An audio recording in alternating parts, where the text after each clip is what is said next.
Twitter, the site that owes $30 billion in meme royalties to Denzel Washington. Now, I love Twitter as much as anyone, but one of the worst things about it is how absolutely any post can turn into a nasty fight. I mean, you could type, "I love my mom," and then you get 10 replies telling you to go kill yourself. And one of them is from your mom.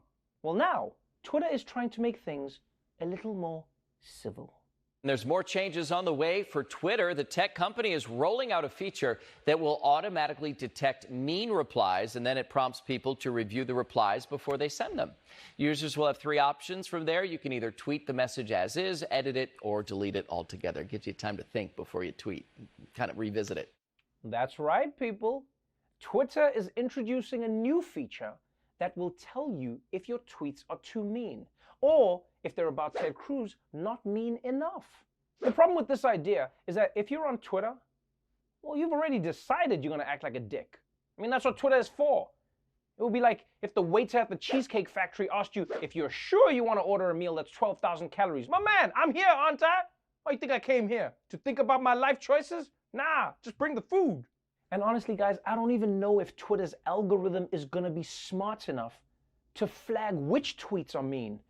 Because if you think about it, the meanest tweets are the ones that sound the nicest. Like, "You dress like shit" is mean. But when someone says, "It's so brave to go out looking like that," whew, that'll destroy you. And don't get me wrong, I'm not trying to hate on what Twitter's trying to do, you know? If this actually makes people rethink cruel messages that they wrote in the heat of the moment, well, that's great. But it also makes the mean tweets that make it through so much worse. Because then you know that person thought about it long and hard and decided, yes, they do think you're a soy boy cuck. In fact, if you give people a chance to reconsider their tweet, it could go the wrong way entirely. You know, Twitter, you're right. Now that I think about it, I don't want to call this guy a loser.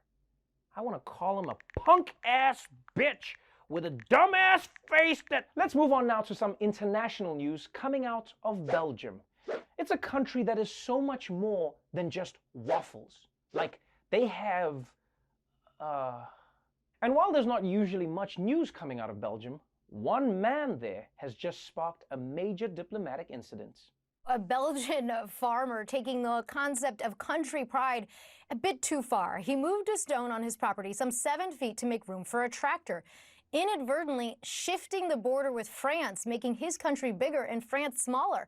Turns out the stone is part of a series of border markers that have been in place since 1819. Wait, hold up.